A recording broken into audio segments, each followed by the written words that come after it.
በመልካም ወጣት 2017 መንፈሳዊ ውጊያ ዛሬ ከሰዓት ስለ መንፈሳዊ ጦርነት ስለ መንፈሳዊ ውጊያ እንማራለን።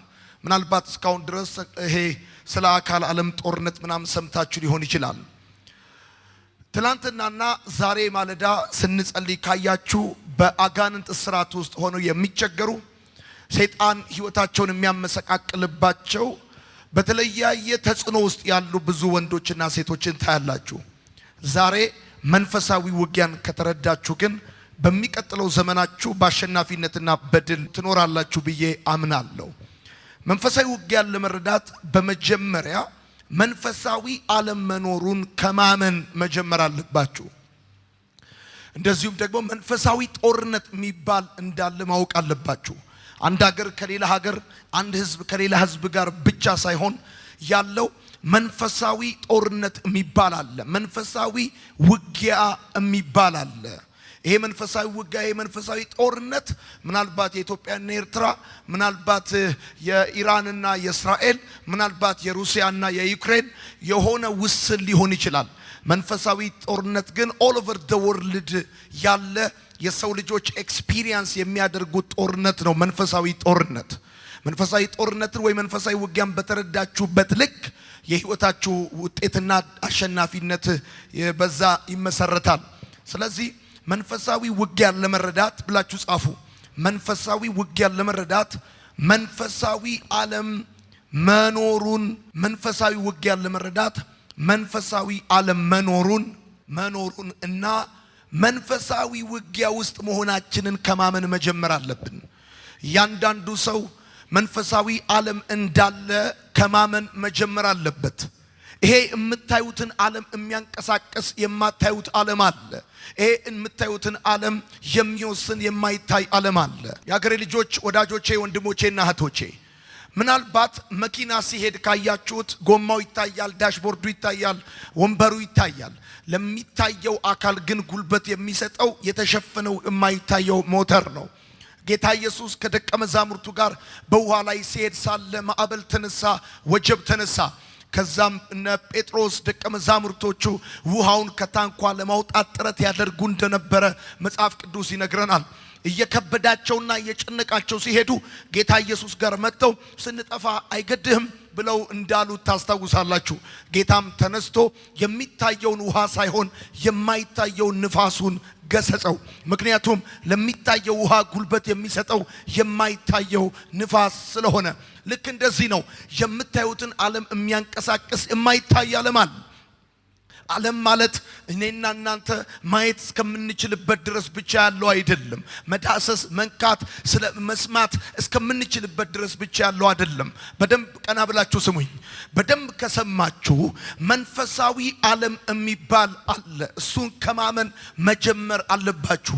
መንፈሳዊ ጦርነት ውስጥ ነው ያላችሁት። እሱን ከማመን መጀመር አለባችሁ። ስለዚህ ይሄ የምታዩት ዓለም፣ ይሄ የምትሰሙት ዓለም፣ ይሄ የምትዳስሱት ዓለም ብቻ ሳይሆን ይሄንን የምታዩትን ዓለም የሚያንቀሳቅስ ነገር ግን የማይታይ በጣም መሰረታዊ የሆነ ጉዳይ እንዳለ እንድትረዱ ፈልጋለሁ። ወዳጆቼ መንፈሳዊ ዓለምን ጻፉ። መንፈሳዊ ዓለምን በስጋዊ አይናችን ስላላየን የለም ማለት አይደለም። መንፈሳዊ ዓለምን በስጋዊ አይናችን ስላላየን የለም ማለት አይደለም። አይተ ከሆነ መጸለይ ሲጀምር እንደዚህ ያረጋታል፣ እንደዚህ ያረጋዋል፣ ያስጨንቀዋል እያልኩ ስናገር አይተ ከሆነ ይሄን ነገር ስናገር የምትሰማው ከመንፈስ ዓለም የሰማሁትን ነው። ኦኬ፣ ታዲያ እንዴት ነው ከመንፈስ ዓለም ዮናታን እየሰማ የሚናገረው ብለህ ካልከኝ መጀመሪያ መንፈስ ዓለም እንዳለ ማመን መቻል አለብህ።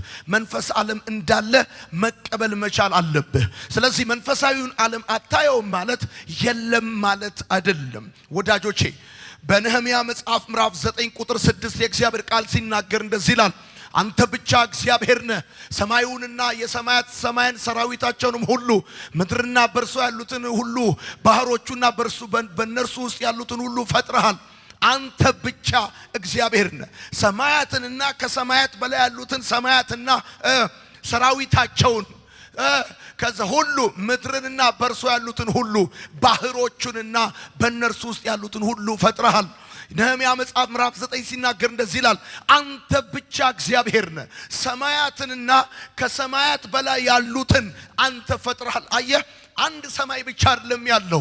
ሐዋርያ ጳውሎስ ሲናገር እንደዚህ ይላል፣ እስከ ሶስተኛ ሰማይ ድረስ ተነጠቅኩኝ፣ እስከ እግዚአብሔር ገነት ድረስ ገባሁኝ ብሎ ይናገራል።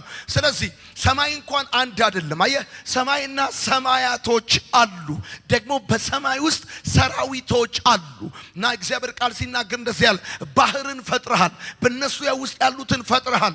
አንተ የምታየውን ብቻ ሳይሆን የማታየውንም ዓለም እግዚአብሔር እንደፈጠረ የእግዚአብሔር ቃል ይናገራል። ሁለተኛ በሉቃስ ወንጌል መጽሐፍ ምዕራፍ 2 ቁጥር 13 እስከ 15 የእግዚአብሔር ቃል ሲናገር እንደዚህ ይላል፣ ድንገትም ብዙ የሰማይ ሰራዊት ከመልአኩ ጋር ነበሩ። አያችሁ፣ ጌታ ኢየሱስ ክርስቶስ ሲወለድ መልአኩ እንደተገለጠ ታስታውሳላችሁ። እና የእግዚአብሔር ቃል ሲናገር እንደዚህ ያለ፣ ድንገትም ብዙ የሰማይ ሰራዊት ከመልአኩ ጋር ነበሩ። አየህ፣ ሰማያት አሉ፣ የሰማይ ሰራዊቶች አሉ። እግዚአብሔር አምላክ የፈጠራቸው የማይታዩ እጅግ ረቂቅ የሆኑ አሉ እንደዚህ አይነት ፍጥረታት። እና ይሄ የምታየውን ዓለም ብቻ ሳይሆን የማታየውንም ዓለም የፈጠረው እግዚአብሔር ነው። የማታየውንም ዓለም የፈጠረው እግዚአብሔር ነው። ሶስተኛ ኤፌሶን መጽሐፍ ምዕራፍ 6 ከቁጥር 12 ጀምሮ ሲናገር እንደዚህ ይላል መጋደላችን ከደምና ከስጋ ጋር አይደለምና ካለቆችና ከስልጣናት ጋር ከዚህም ከጨለማ ዓለም ገዢዎች ጋር በሰማያዊም ስፍራ ካለ ከክፋት መንፈሳዊ ሰራዊት ጋር ነው እንጂ። ስለዚህ በክፉ ቀን ለመቃወም ሁሉንም ፈጽማችሁ ለመቆም እንድትችሉ የእግዚአብሔርን ዕቃ ጦር ሁሉ ልበሱ። መጋደላችን ከደምና ከስጋ ጋር አይደለም። ውጊያው፣ ጦርነቱ ከደምና ከስጋ ጋር አይደለም። በአጭር ቁመት በጠባብ ደረት ከምታየው፣ ከምትዳስሰው፣ ከምትሰማው ጋር ብቻ አይደለም። እና በመንፈስ ዓለም ያላለ ምን አለቃ፣ ሰራዊት የሚባል ገዢዎች የሚባሉ አሉ፣ ርኩሳን መናፍስት የሚባሉ አሉ። ጳውሎስ ለኤፌሶን ሰዎች ሲጽፍላቸው መጋደላችን ብሎ ይላል።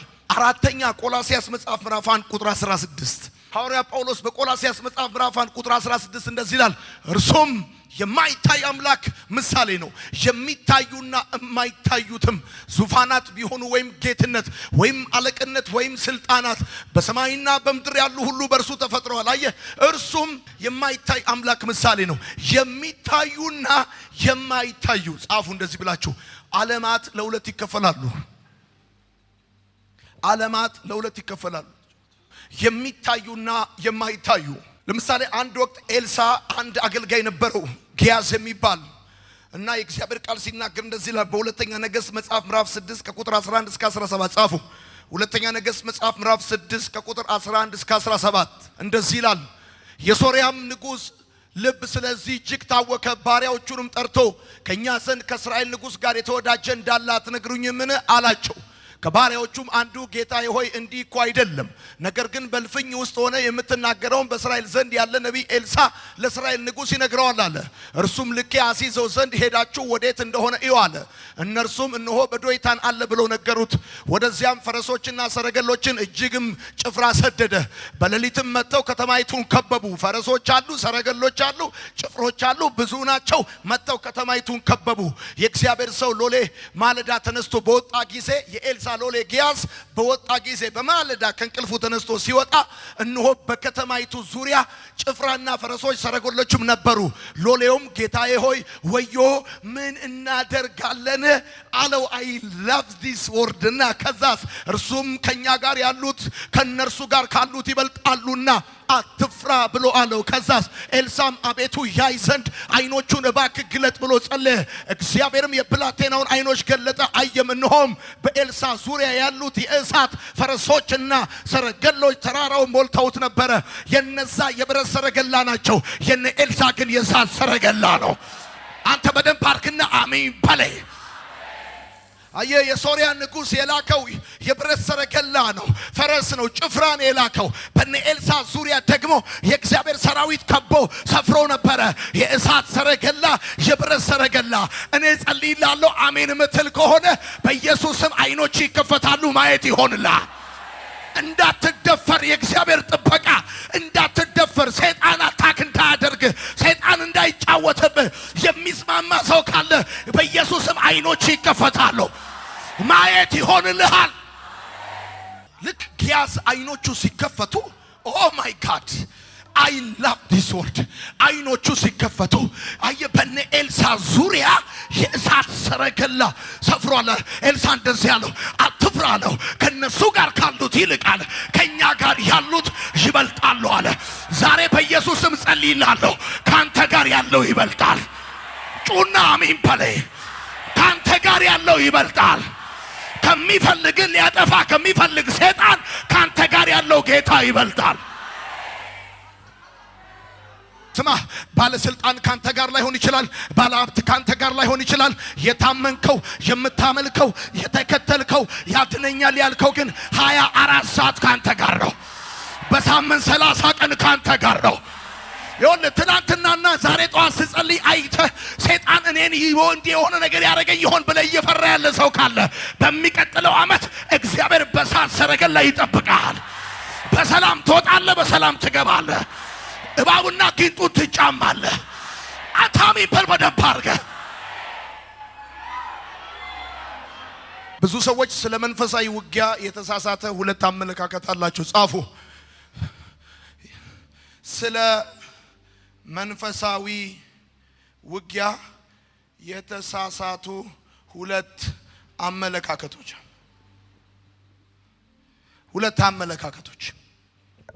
ስለ መንፈሳዊ ውጊያ የተሳሳቱ ሁለት አመለካከቶች። አንደኛው አሳንሶ መመልከት፣ ዝቅ አርጎ መመልከት። መንፈሳዊ ውጊያን አሳንሶ መመልከት። ጻፍ። አሳንሶ መመልከት የሰይጣንን የዲያብሎስን የአጋንንትን ስራ አሳንሶ መመልከት። አሳንሶ ዝቅ አርጎ የሌለ ማለት አሳንሶ ማለት በቃ ብዙ ትኩረት አለመስጠት፣ ተገቢውን ትኩረት አለመስጠት። ሁለተኛው የተሳሳተ አመለካከት ምንድነው? ከናካቴው የለም ብሎ ማሰብ። በጣም ይገርማል። ሰይጣን የለም ብለ ስትለው እጅግ ደስ ይለዋል። ሰይጣን የለም ስትለው ደስ ይለዋል። እግዚአብሔር የለም ብለ ብትል ከእግዚአብሔር ጋር ትጣላለህ። ሰይጣን ግን የለም ብለ ብትል ሰይጣን ደስ ይለዋል። ዋው ብራቮ ግጭ አንደኛ ነህ አንተ ነው የሚልህ። ለምን? ሰይጣን ደስ የሚለው ነገር ምንድነው? የለም ብለ ስትልለት ደስ ይለዋል። በእንደዚህ አይነት አለማመን በኩል ስለሚሰራ ማለት ነው። እና ብዙ ልጆች ምን ያደርጋሉ? መንፈሳዊ ውጊያ ከናካቴው የለም ብለው ያስባሉ። አንዳንዶች ደግሞ አሳንሰው ይመለከቱታል። የዚህን ጊዜ ሰይጣን ህይወታቸውን ይጫወትበታል፣ ያከራተታቸዋል። በቃ ከብዙ ነገር ያጨናግፋቸዋል፣ ያለ አግባብ ይገላቸዋል። ለምሳሌ አንዳንድ ቤተሰብ ውስጥ አይታችሁ ከሆነ 5 ልጆች ያገባሉ፣ 5 ልጆች ይወልዳሉ። ከ5ቱ ልጆች 4ቱ ያብዳሉ። ሁሉም ሱሰኛ ይሆናሉ፣ ወይ ፍቺ ያስቸግራቸዋል፣ ያለ እድሜያቸው ይሞታሉ። በጣም ብዙ የመናፍስ ተጽዕኖ ያለበት አገር ነው ይሄ አገር ማለት። ወደኋላ 1 5 6 ቤተሰብ ወደኋላ ብትቆጥሩ አብዛኛው ጣዖት ያመልክ የነበረ ምናምን ነው የምታገኙት። ይሄ እርኩሳን መናፍስቶችን ሲሰግድ ሲሰዋ ደም ሲያፈስ ምናምን የነበረ ታገኛላችሁ። እና በደንብ ልትገነዘቡ ይገባል። አሳንሳችሁ ማየት የለባችሁም። ከናካቴው የለምን ብላችሁ እንዳታስቡ እፈልጋለሁ። እንዲህ ብላችሁ ጻፉ ወዳጆቼ።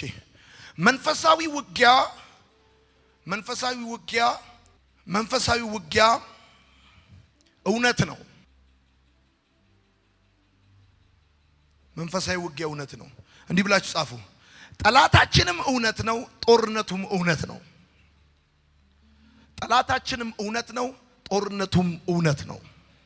ሰይጣን ማለት የቃሉ ትርጉም የህይወት ዘመን ጠላት ማለት ነው። ጻፉ። ጠላት ማለት ነው። የህይወት ዘመን ጠላት ማለት ነው። አሁን ለምሳሌ የሚጠላችሁ ሰው ቢኖር ወይም ደግሞ ከናንተ ጋር ልዩነት ያለው ሰው ቢሆን ያንድ ሰሞን ያንድ ጊዜ ያንድ ወቅት ምናምን ሊሆን ይችላል። ሰይጣን ግን የቃሉ ትርጉም ምጽፉ ሰዎች ሰይጣን ማለት የቃሉ ትርጉም የህይወት ዘመን ጠላት ማለት ነው። ምድር ላይ 50 ዓመት 60 ዓመት 70 ዓመት 80 ዓመት ኑር የህይወት ዘመን ጠላት ማለት ነው ሰይጣን ማለት። ስለዚህ ጻፉ። ጠላታችንም እውነት ነው፣ ጦርነቱም እውነት ነው። ጠላታችንም እውነት ነው፣ ጦርነቱም እውነት ነው። ሰይጣን የሚባል ጠላት አለብን። ህይወታችንን ሊያበላሽ ሊሰርቅ ሊገድል ሊያርድ የሚመጣ አየህ የህይወት ዘመን ጠላት አለብን ወዳጆቼ መንፈሳዊ ውጊያ ምን አይደለም ብላችሁ ጻፉን መንፈሳዊ ውጊያ ምን አይደለም አንደኛ ውሸት አይደለም አንደኛ ውሸት አይደለም ውሸት እንደሆነ እንዲሰማ የሚፈልገው ሰይጣን ራሱ አውቆ ውሸታም ስለሆነ ነው መንፈሳዊ ውጊያ ውሸት አይደለም አየህ ያንከራተታል ያሰቃያል ህይወትን ያደናቅፋል እና መንፈሳዊ ውጊያ ውሸት አይደለም ሁለተኛ በራሳችን ዘዴ ጥረትና ጉልበት ዕውቀት የምንዋጋው አይደለም በራሳችን ጻፉ በራሳችን ዘዴ ብርታት ዕውቀት የምንዋጋው አይደለም በጣም አራዳነ በጣም ብልጥነ ሰይጣን የቆየ አራዳ ነው የኖረ ይገርማል መናኸሪያ ተራውን የቆረቆረሱ ነው ገብቷል ማለት ያንተ ዘዴ ያንተ ብልጠት ያንተ ዕውቀት ምንም ሰይጣን ጋር ልዩነት ውጤት አያመጣም እና መንፈሳዊ ውጊያ በራሳችን ዘዴ ጥረት ጉልበትና ዕውቀት የምንዋጋው አይደለም ሶስተኛ ምን አይደለም ነው መንፈሳዊ ውጊያ ምን አይደለም ከስጋና ከደም ጋር የሚደረግ ውጊያ አይደለም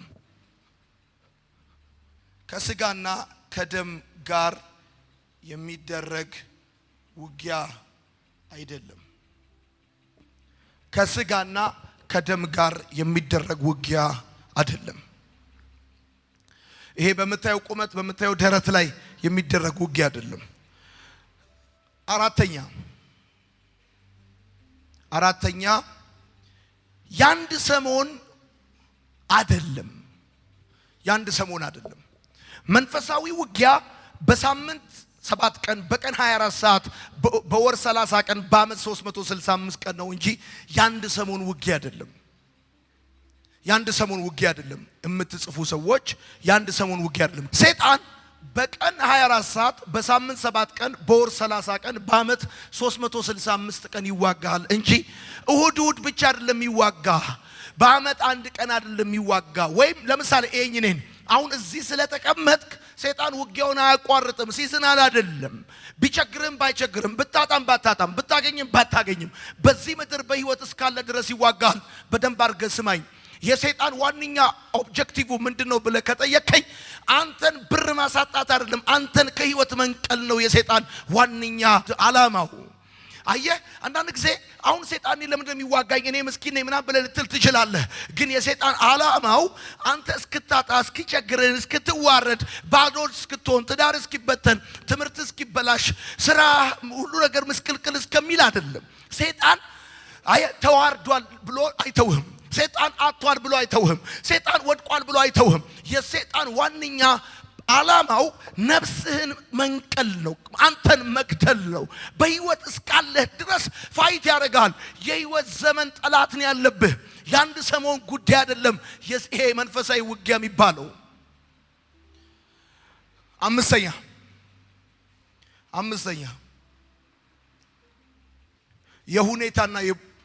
የሁኔታና የቦታ ጉዳይ አይደለም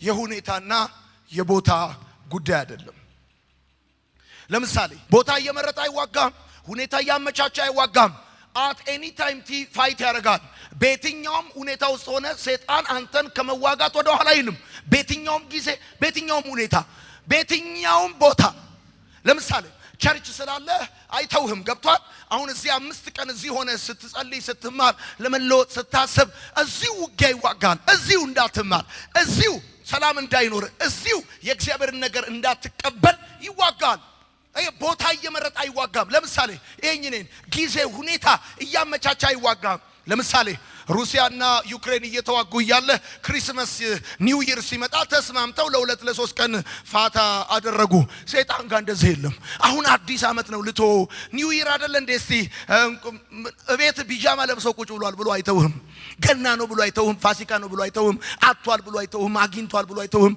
ትምህርት ቤት ነው ብሎ አይተውህም ቸርች ሄዷል ብሎ አይተውህም በቦታ በሁኔታ የተገደበ ጦርነት አይደለም።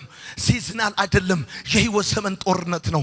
ሄሎ ሰይጣን አንተን አታክ ያደረገ ያለው ብር ሊያሳጣ፣ ክብር ሊያሳጣ፣ ህይወት ለምን ይሄ አንዳንድ ነገር ሊያሳጣ ሳይሆን ህይወት ሊያሳጣችሁ ነው የሚዋጋችሁ። ህይወት ሊያሳጣችሁ ካልገደላችሁ በስተቀር ጦርነቱን አያቆምም። ገብቷል? ለምሳሌ ወደኔ ተመልከቱ። ዮናታን አክሊሉ አገልግሎት አቁሟል ብሎ ሰይጣን ውጊያውን አያቆምም። ባቆምለት አሁን አንዳንድ ጊዜ ምትልና በቃ ይቅርብኝ ብዬ ብተወው ሰይጣን አይተወኝም። የሰይጣን አልቲሜት ኦብጀክቲቭ እኔን ከህይወት መንቀል መግደል ነው እንጂ እኔን ብር ማሳጣት አይደለም። አይበቃውም ወይ ልትል ትችላለህ። አሁን ምን ቀረኝ ብለህ ልትል ትችላለህ። አዎ ምንም እኮ አልቀረም፣ ግን የሚፈልገው ነፍስህን ነው። የቦታ የሁኔታ ጉዳይ አይደለም። ሄሎ ቢ ሲሪየስ። መጀመሪያ ይሄን በደም እንድታቁ፣ ይሄን በደም እንድሰሙ ፈልጋለሁ። ሲሪየስ ሁኑ። ይሄ የህይወት ጉዳይ ነው፣ ቀልድ ጉዳይ ስላልሆነ ማለት ነው። ቀልድ ጉዳይ ስላልሆነ ታዲያ መንፈሳዊ ውጊያ ምንድነው? ጻፉ። መንፈሳዊ ውጊያ ይሄ ካልሆነ ታዲያ መንፈሳዊ ውጊያ ምንድነው? አንደኛ መንፈሳዊ ውጊያ ምንድነው? የተለመደ የክርስቲያን ህይወት አካል ነው። ጻፉ። የተለመደ የክርስቲያን ህይወት አካል ነው። የተለመደ የክርስቲያን ህይወት አካል ነው። ማንኛውም ክርስቲያን ነኝ ብሎ የሚል ሰው መንፈሳዊ ውጊያ አለበት። ሰይጣን በስራው ይዋጋዋል፣ በትዳሩ ይዋጋዋል፣ በጤናው ይዋጋዋል፣ በአገልግሎቱ ይዋጋዋል። የተለመደ የክርስቲያን ጉዳይ ነው። አሁን በደንብ ይዩኝ። ቀና የምታውቋቸው ታዋቂ አገልጋዮች፣ ጠንካራ ክርስቲያኖች ምናምን እነሱን አይታችኋቸው ከሆነ ውጊያ ስለሌለባቸው አይደለም። ውጊያ የሌለበት መንፈሳዊ ውጊያ ውስጥ የሌለ ክርስቲያን የለም። ሁለተኛ መንፈሳዊ ውጊያ የህይወት ዘመን ጉዳይ ነው። ወይ እኛ ወደ ጌታ እስከምንሄድ ወይ ጌታ ወደኛ እስከሚመጣ ድረስ የሚቀጥል የህይወት ዘመን ጉዳይ ነው። እኛ ወይ ወደ ጌታ ስንሄድ ወይ ጌታ ወደኛ ሲመጣ ይቆም ይሆናል እንጂ እዚህ ምድር ላይ እስካለህ ድረስ ይሄ መንፈሳዊ ውጊያ የሚባል እንዳለ እንድታቅ ፈልጋለሁ። ይሄን ጉዳይ እንኳን አንደርስታንድ አድርገህ ብትሄድ ተሳክቶልኛል ወዳጆቼ። ሶስተኛ በእግዚአብሔር ልጆችና በሰይጣን ጭፍሮች መካከል የሚደረግ ውጊያ ነው። ጻፉ። በእግዚአብሔር ልጆችና በሰይጣን ጭፍሮች መካከል የሚደረግ ውጊያ ነው። አየህ፣ ዲያብሎስና ጭፍሮቹ ተረትና ቅዠት አይደሉም።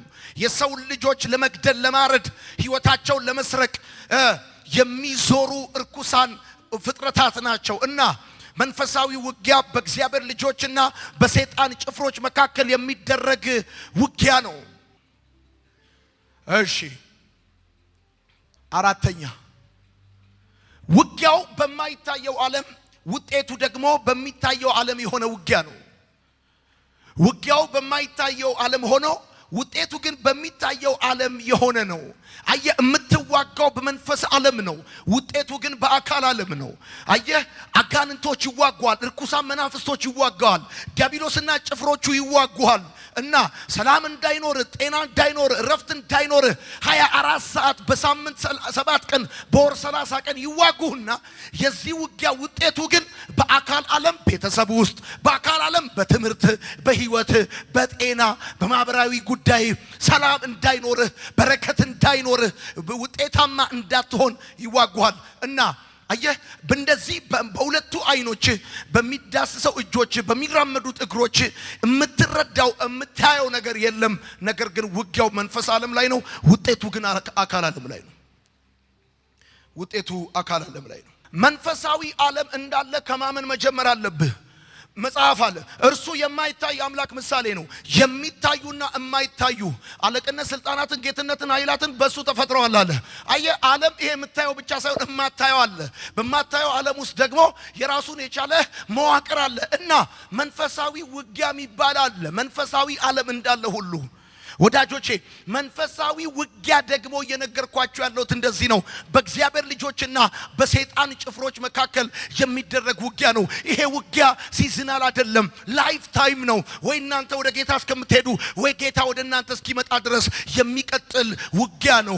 ይሄ ውጊያ የህይወት ዘመን ጠላታችሁ ከሆነው ከሰይጣን ጋር የምትዋጉት ውጊያ ነው። የዚህ ውጊያ አልቲሜት ዓላማው እናንተን ብር ማሳጣት፣ ክብር ማሳጣት፣ ጤና ማሳጣት ሳይሆን እናንተን ከህይወት መንቀል ነው። የዚህ ውጊያ ዋንኛው አጀንዳ እሱ ነው። ሄሎ ውጊያው ደግሞ በመንፈስ ዓለም ይሆንና ውጤቱ በአካል ዓለም ነው። አየህ በመንፈስ ዓለም ይዋጉሃል። ይሄ መተተኛ፣ ሟርተኛ፣ ደጋሚ፣ ሞራ ገላጭ፣ በዶሮ አንጀት፣ በበጋገጭ፣ በመቃብር አፈር፣ በጫት፣ በሲጃራ፣ በመጠጥ፣ በልዩ ልዩ መንገድ፣ በቴክኖሎጂ፣ በሶሻል ሚዲያ፣ በፖርኖግራፊ ሰይጣን ከፍተኛ ውጊያ በትውልዱ ላይ ያደርጋል። የዚህ ውጊያ ደግሞ ውጤቱ የት ነው ካልከኝ አካል ዓለም ላይ የሚተረጎም ነው። የብዙ ልጆችን አይምሮ ይይዛል፣ ሐሳባቸውን ይይዛል። መስራት እየቻሉ አይሰሩም። እያወቁ እንደማያውቁ ይሆናሉ። ከሰው በታች ያረጋቸዋል፣ ያንከራተታቸዋል፣ ከእግዚአብሔር ይለያቸዋል። ከአንድ ቤተሰብ 2 3 4 ትውልድ ያጨናግፋል። እናትና አባትን ያጣላል። ያገባሉ፣ ይፋታሉ፣ ይወልዳሉ፣ ይሞትባቸዋል። ያስባሉ፣ አካል አይዝላቸውም። ይተክላሉ፣ አይበቅልላቸውም። ይነኩታል፣ ይደርቅባቸዋል። አየህ ብዙ ወጣቶች ይወልህ እግዚአብሔርን እኮ ይፈልጋሉ፣ ነገር ግን በሌላ እስራት ተይዘዋል፣ በክፋት እስራት ተይዘዋል። መንፈሳዊ ዓለም አለ ብራዘር፣ መንፈሳዊ ዓለም አለ። እምታየውን ዓለም ብቻ ዝም ብለህ እያሰብክ እንዳትኖር። እምታየውን ዓለም የሚያንቀሳቀስ እማታየው ዓለም አለ። ውሃውን እየገፋ ወደ ታንኳ የሚከት ንፋስ አለ። ኢየሱስ ሲነሳ የገሰጸው ንፋሱን ነው። የማይታየውን ንፋስ ሲገስጸው የሚታየው ውሃ ቀጥ ነው ያለው። ምን ልፈልግ ነው?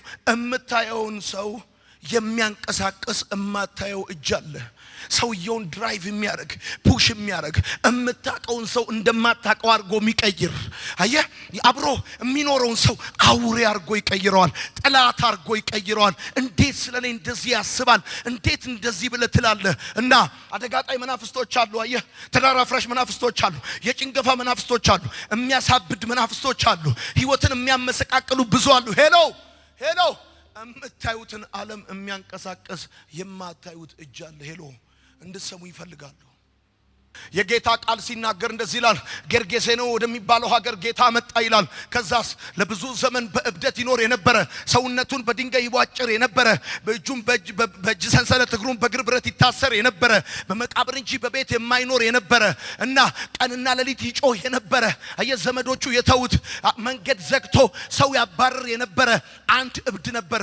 ሰውነቱን በድንጋይ ይቧጭራል እና ደግሞ የእግር ብረት ይሰብራል፣ ሰንሰለት ይበጥሳል፣ ይጮሃል፣ እንቅልፍ የለውም። እና ጌታ ኢየሱስ ክርስቶስ ወደዛ ወደ ጌርጌሴኖን ከተማ ሲመጣ አጋንንቱ እንደዚህ ያለ ልታጠፋን መጣል፣ ልታሰቃይ መጣል፣ ውጣለው ጌታ። ልክ አጋንንቶቹ ከሱ ሲወጡ እሪያዎቹ ውስጥ ገቡ። ከዛስ እሪያዎቹ ደግሞ ወደ ባህር ገቡ እና የዛን ጊዜ ወደ ልቡ ተመልሶ ኢየሱስ እግር ስር ቁጭ ብሎ ከዛ ይላል መጽሐፍ እረኞቹ መተዋዩት። ጌታም እንደዚህ ያለው ሂድና እግዚአብሔር ያደረገልን ተናገር አለው። ይሄንን ሰው ወዶ አይደለም ራሱን የሚጎዳው ብራዘር፣ ሰው ወዶ አይደለም ራሱ የሚጎዳው፣ እጁን በቢላ የሚተለትለው ሰው ወዶ አይደለም። አየህ ከቤተሰብ ጋር የሚጣለው ቀንና ሌሊት ትርጉም የሌለው ጩኸት የሚጮኸው ወዶ አይደለም፣ በአጋንንት ተይዞ ነው፣ በአጋንንት ታስሮ ነው።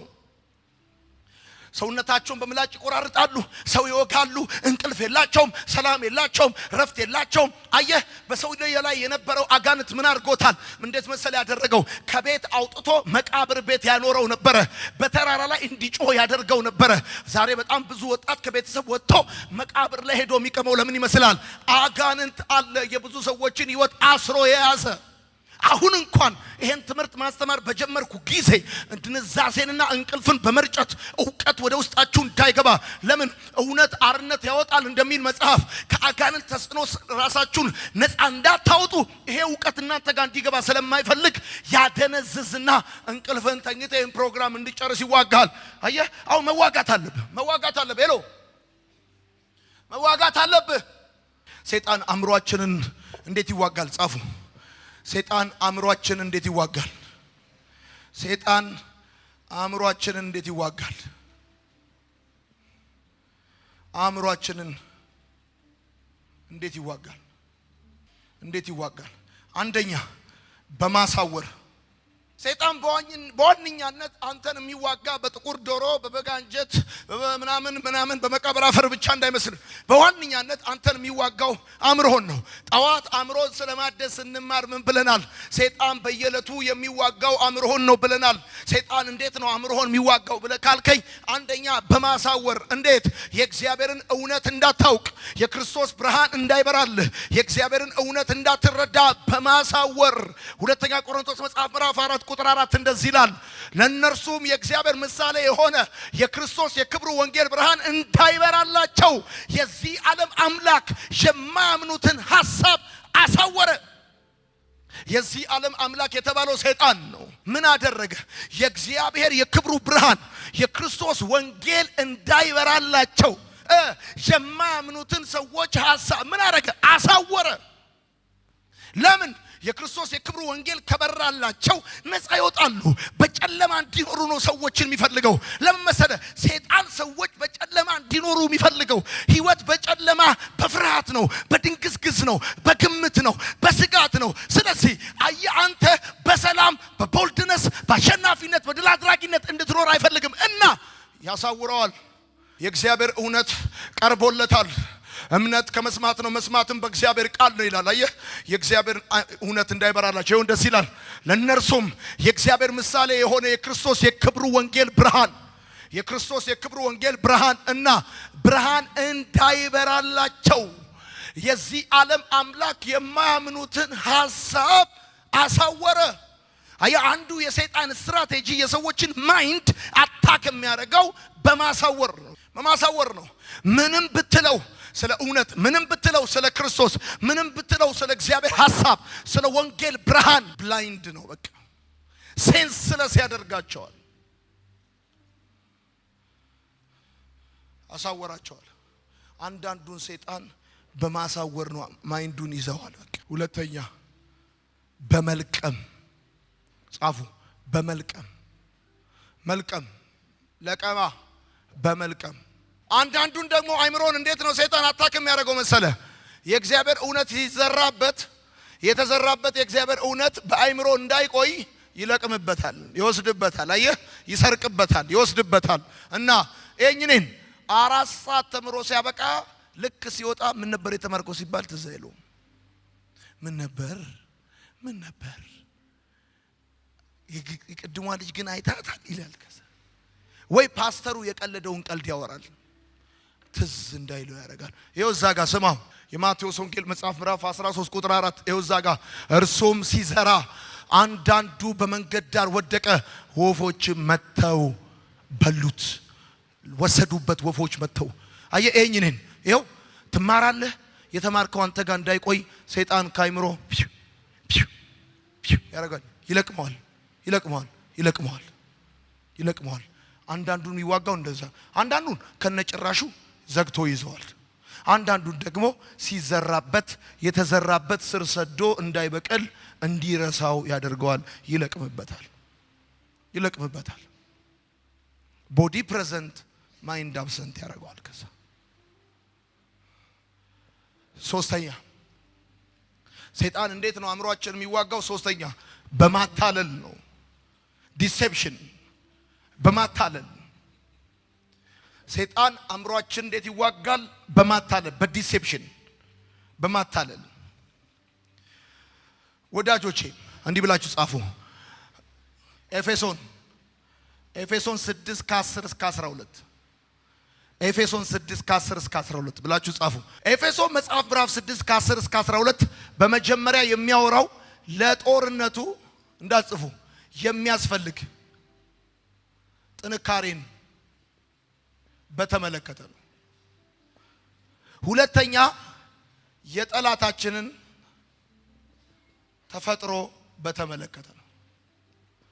ሶስተኛ የጦርነቱን አይነት በተመለከተ ነው።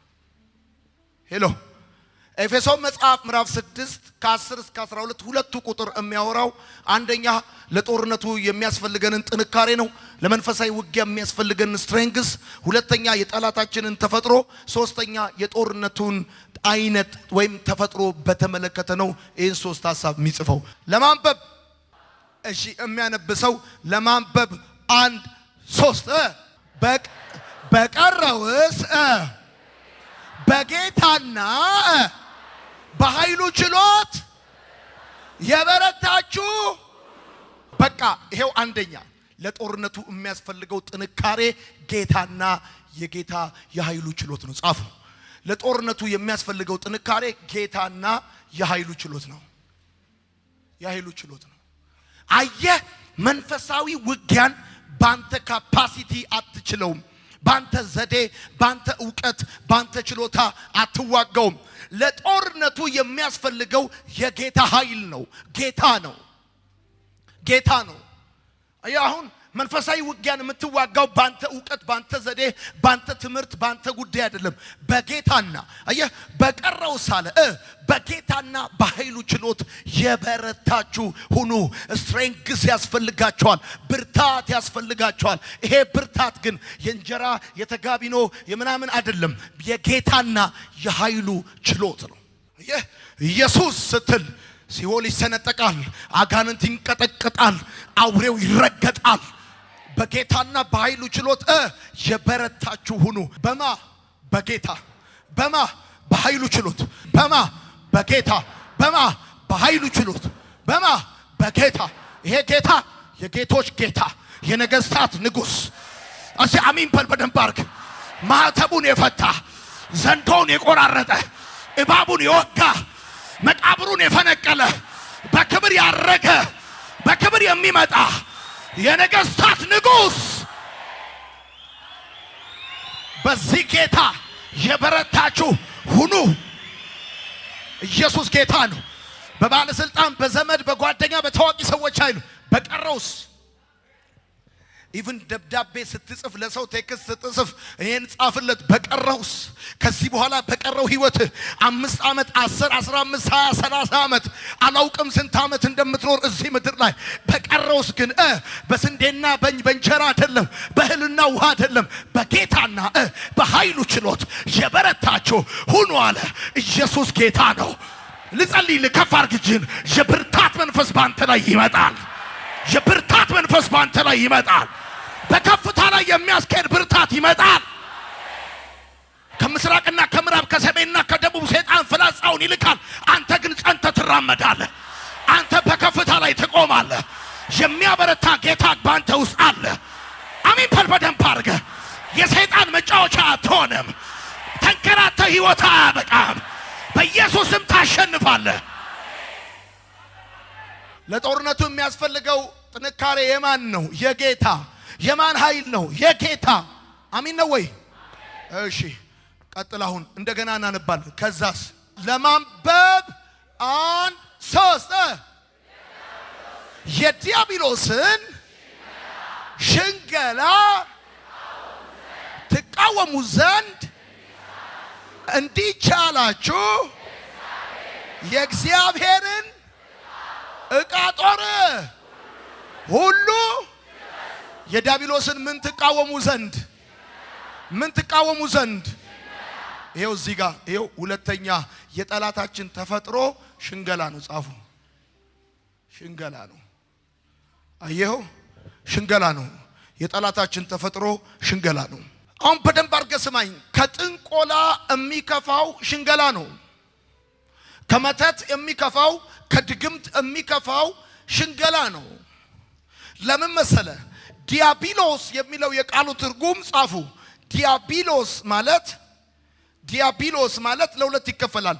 ዲያና ቦሎስ። ዲያ ማለት ሐሳብ ነው። ቦሎስ ማለት ወርውሮ የሚከት ማለት ነው። የሚከት ማለት ነው። ዲያብሎስ ማለት ሐሳብ ወርውሮ የሚከት ማለት ነው። ዲያ ማለት ሐሳብ ነው። ቦሎስ ወርውሮ መክተት ማለት ነው። የሚከት ማለት ነው። አየህ፣ አደገኛው የሰይጣን መሳሪያ ጥንቆላ አይደለም፣ ድግምት አይደለም፣ መተት አይደለም። አደገኛው የሰይጣን መሳሪያ ሽንገላ ነው፣ ዲሴፕሽን ነው። መጽሐፍ ሲናገር ሰይጣን ውሸታም ነው፣ የውሸት አባት ነው። በደም ስማኝ፣ ውሸታም የውሸት አባት ነው። ጌታ እውነት እውነት እላችኋለሁ ሲል፣ ሰይጣን ግን እውነት ውሸት እላችኋለሁ ይላል። ጻፍ። ጌታ እውነት እውነት እላችኋለሁ ሲል፣ ሰይጣን ግን እውነት ውሸት እላችኋለሁ ይላል። አታላይ ነው፣ ሌባ ነው፣ ውሸታም ነው፣ ሸንጋይ ነው። አየህ፣ አሁን በዚህ መንፈሳዊ ጦርነት ውስጥ የሰይጣን ተፈጥሮ ምን መሰለ? ሸንጋይ ነው። የዲያብሎስን ሽንገላ ትቃወሙ ዘንድ ምኑን? ሽንገላውን፣ ማታለሉን፣ ውሸቱን ማታለሉን ትቃወሙ ዘንድ የእግዚአብሔርን የጦር ዕቃ ሁሉ ልበሱ። የእግዚአብሔር የጦር ዕቃ ያስፈለገው ለድግምት አይደለም፣ ለጥንቆላ አይደለም፣ ለሽንገላ ነው። ጻፉ እንደዚህ ብላችሁ፣ የእግዚአብሔር የጦር ዕቃ ያስፈለገው ለድግምት አይደለም፣ ለጥንቆላ አይደለም፣ ለሽንገላ ነው።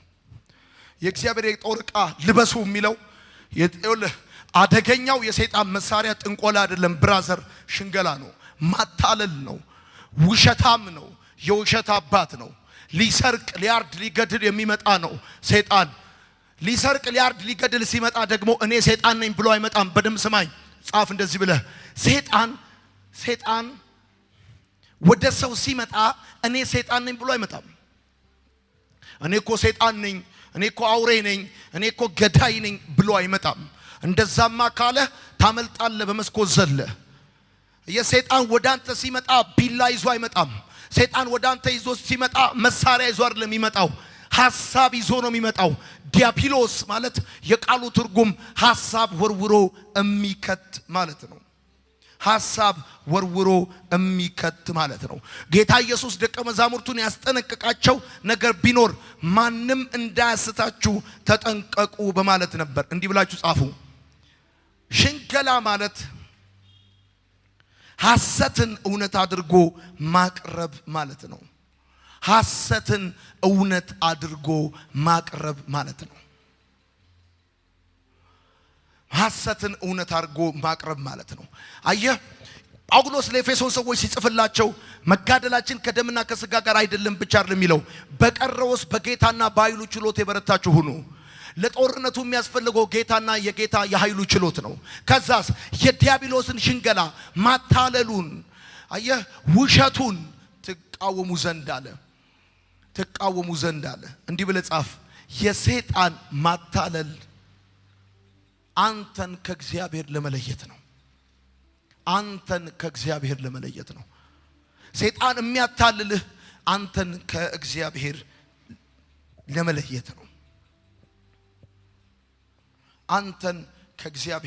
ለመለየት ነው። ዲሴፕሽን፣ ማታለል። እሺ እንዲህ ብላችሁ ጻፉ። የሰይጣን ማታለል ከረሜላ አይደለም። ቡሽዬ ከረሜላ ልግዛልሽ ብሎ አይደለም ያታልልህ። የሰይጣን ማታለል ከረሜላ አይደለም፣ ቲቺንግ ነው፣ ትምህርት ነው፣ አይዲያ ነው፣ ሲስተም ነው፣ ትምህርት ነው፣ ሐሳብ ነው። ሰይጣን ሲያታልልህ ወደ አእምሮ የሚጨምረው ሐሳብ ነው። የሰይጣን ማታለል ከረሜላ አይደለም፣ ሲስተም ነው፣ ሐሳብ ነው፣ ትምህርት ነው። እንዲህ ብላችሁ ጻፉ። ሰይጣን ታጋሽና ተንኮለኛ ጠላት ነው። ጻፉ። ማታለል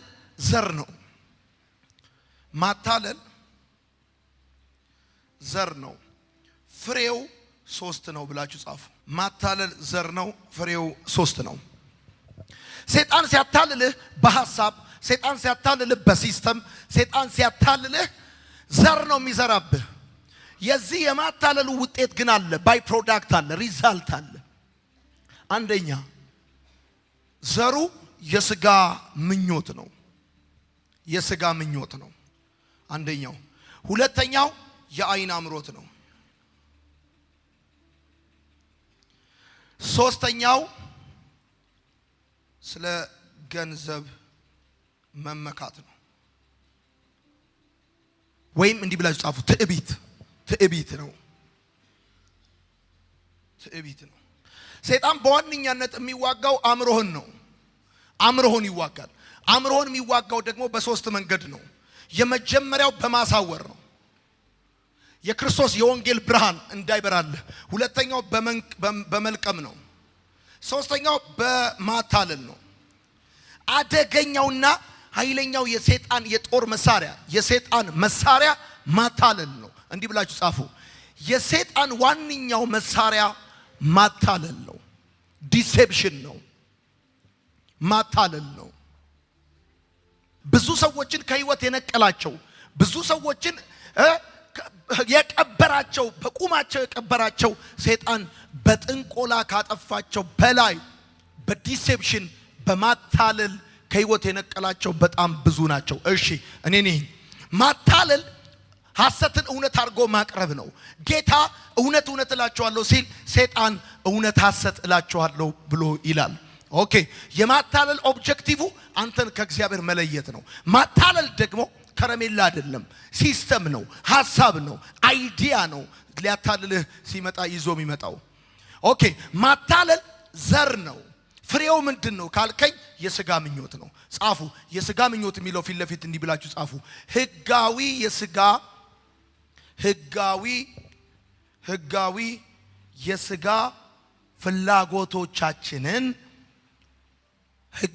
የስጋ ፍላጎቶቻችንን በህገ ወጥ መንገድ እንድናረካ ማድረግ ነው። ህጋዊ የስጋ ፍላጎቶቻችንን በህገ ወጥ መንገድ እንድናረካ ማድረግ ነው። ከዛ የአይን አምሮት የሚለው ደጋ ሂዱና ደግሞ ስግብግብነት። የአይን አምሮት የሚለው ሐሳብ ጋር ሄዳችሁ ስግብግብነት። አየህ፣ ሰይጣን ማታለልን ወደ ህይወት የሚዘራው ሶስት ነገር ለማጨድ ነው። አንደኛው የስጋ ምኞት አንተው ስለመፍጠር ነው። ሁለተኛ የአይን አምሮት አንተው ስለመፍጠር ነው። ሶስተኛው ትዕቢት ለመፍጠር ነው። ሄሎ፣ ሰይጣን ዲሲቭ ሲያረግህ ሲያታልልህ፣ ማታለል ሐሰትን እውነት አድርጎ የሚያቀርበው ለምን መሰለ? ሰይጣን ሐሰትን እውነት አድርጎ የሚያቀርበው ኢየሱስ እውነት እላችኋለሁ ሲል እሱ እውነት ውሸት እላችኋለሁ ብሎ የሚለው ማታለልን፣ ዲሴፕሽንን ወደ እናንተ የሚዘራው ሶስት ነገር ለማጨድ ነው። አንደኛ የስጋ ምኞት አንተውስ ክሬት ለማድረግ ነው። ሁለተኛ የአይን አምሮት አንተውስ ክሬት ለማድረግ ነው። ሶስተኛው ኩራት፣ ትዕቢት፣ ስለ ገንዘብ መመካት ውስጥ እንዲፈጠር ነው። አሁን የስጋ ምኞት ማለት ህጋዊ የስጋ ፍላጎቶችን በህገ ወጥ መንገድ እንድታረጋ ያደርጋል። ሁለተኛ የአይን አምሮት ብለህ ስትል እንድትስገበገብ ያደርጋል። ሶስተኛው ስለ ገንዘብ መመካት፣ ትዕቢት፣ አጉል ኩራት፣ ኢጎ ውስጥ እንድትገባ ይፈልጋል። ምክንያቱም ትዕቢት ደግሞ ውድቀትን ትቀድማለች እንደሚል ማለት ነው። ሰይጣን ታጋሽና ተንኮለኛ ጠላት ነው። እንዲህ ብላችሁ ጻፉ፣ እርሱ ውሸታም የውሸት አባት ነው። ውሸታም የውሸት አባት ነው።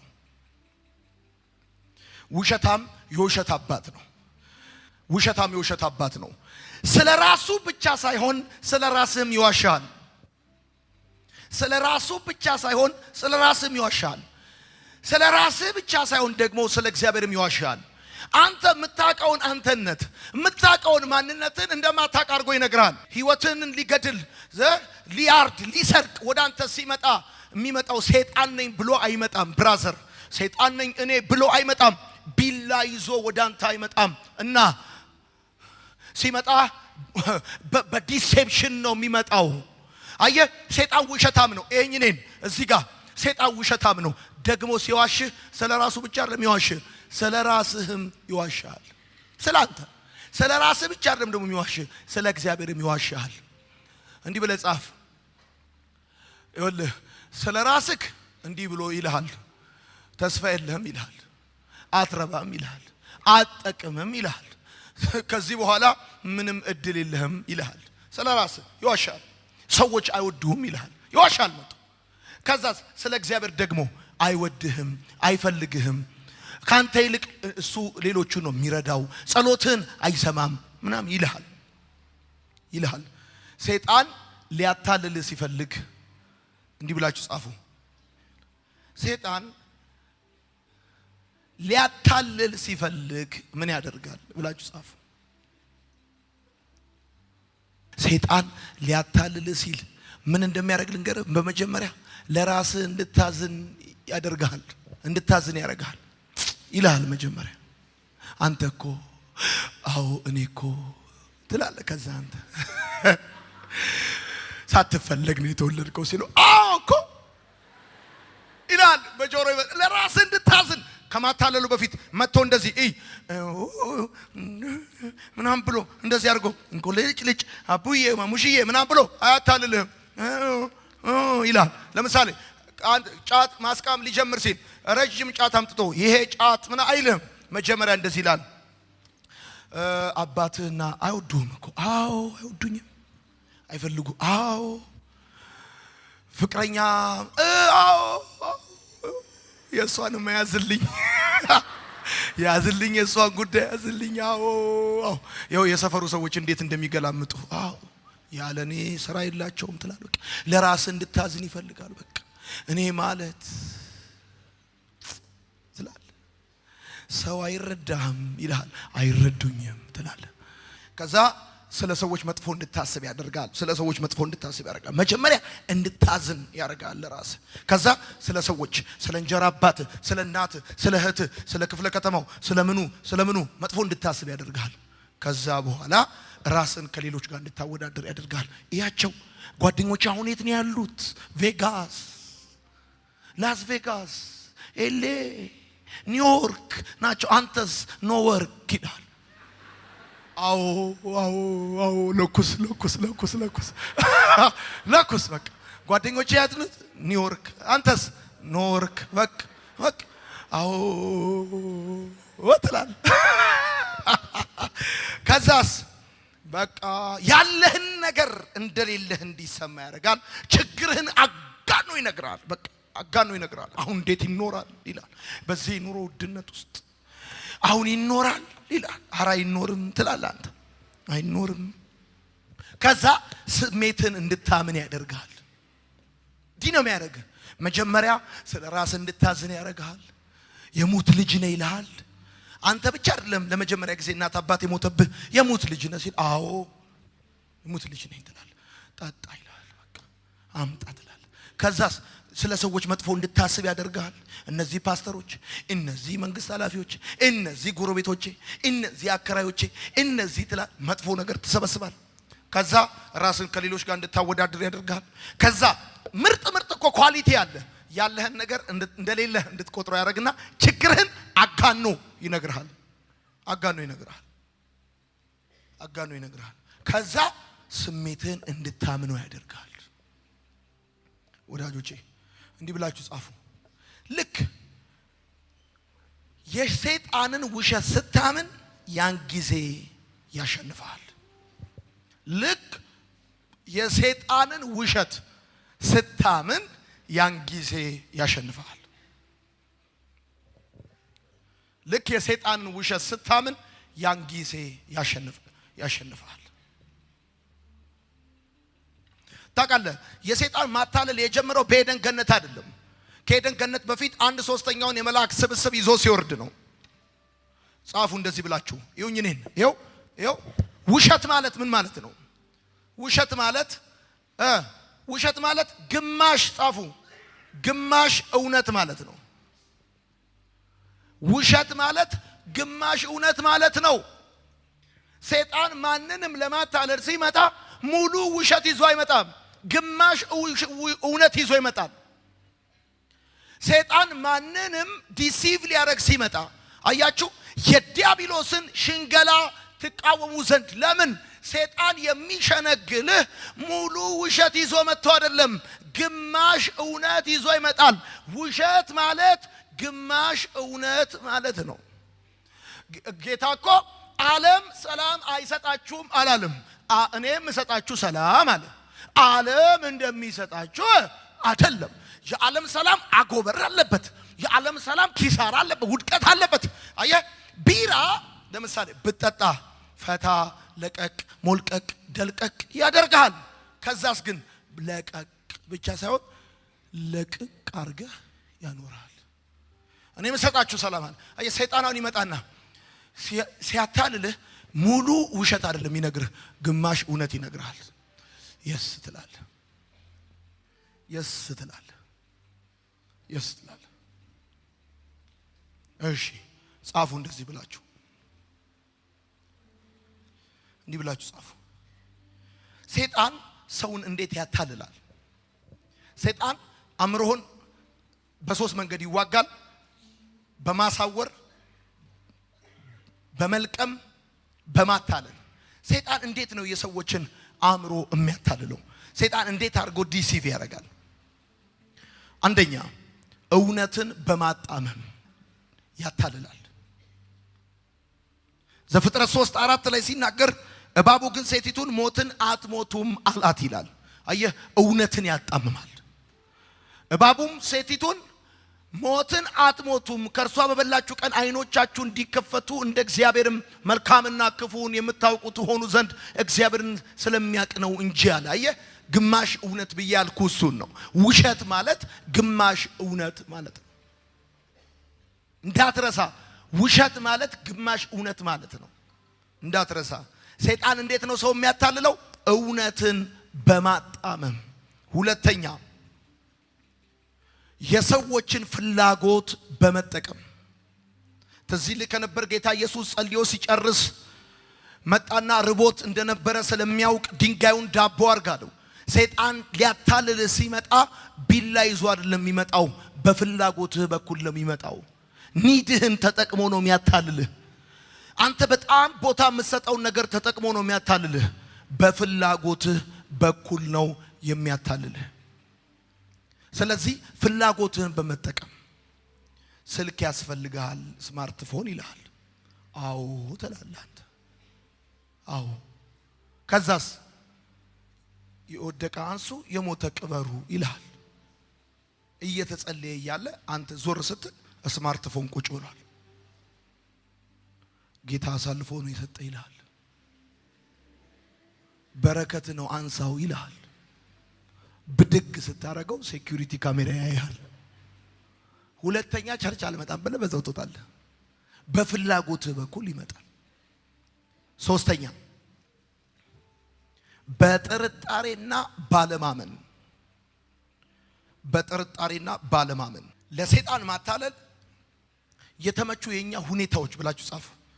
አሁን ሰይጣን አታላይ ነው፣ ልምድ ያለው ታጋሽ ተንኮለኛ ጠላት ነው። እኛ ደግሞ ለሱ አታላይነት ምቹ ሁኔታ እንፈጥራለን። ለሰይጣን ማታለል የተመቹ የኛ ሁኔታዎች፣ አንደኛ ለእግዚአብሔርና ለቃሉ ልባችንን ዝግ ማድረግ። ለእግዚአብሔርና ለቃሉ ልባችንን ዝግ ማድረግ። ዝግ ማድረግ። ሁለተኛ ከጸሎት መራቅ። አንተ አትጸልይም፣ ልብህን ለእግዚአብሔርና ለቃሉ ዘግተሃል፣ ከጸሎት ርቀሃል። ሰይጣን ደግሞ ከኤደን ገነት በፊት ልምድ ያለው አታላይ ነው። ልምድ ያለው አታላይ ነው ሰይጣን። ሰይጣን ልምድ ያለው አታላይ ነው። ኦኬ። ሶስተኛ ስጋ በመንፈስ ላይ እንዲገዛ ስንፈቅድ። ስጋ በመንፈስ ላይ እንዲገዛ ስትፈቅድ። ኤፌሶን መጽሐፍ ምዕራፍ 6 ከ10 እስከ 12 ሶስት ነገር ነው የሚነግረን። ለጦርነቱ የሚያስፈልገንን ጥንካሬ፣ የጠላታችንን ተፈጥሮ፣ ከዛም ደግሞ የጦርነቱን አይነት በተመለከተ ነው ሶስት ነገር የሚነግረን። አሁን ሰይጣን ተፈጥሮ ምንድነው ሲባል ሽንገላ ነው። ከጥንቆላ የሚከፋው ሽንገላ ነው። ዲሴፕሽን የሰይጣን ዋንኛ መዋጊያ መሳሪያ ነው። ማታለል። ሰይጣን ሲያታልል ደግሞ በከረሜላ አይደለም፣ በትምህርት ነው፣ በአይዲያ ነው የሚያታልልህ፣ በሲስተም ነው የሚያታልልህ። ኦኬ። አሁን ይሄን ከነገርኩ በመቀጠል ደግሞ የሚያወራው ጳውሎስ የጦርነቱን አይነት በተመለከተ ነው። ስለ ጦርነቱ ሲናገር እንደዚህ ይላል፣ መጋደላችን ከደምና ከስጋ ጋር አይደለም ይላል።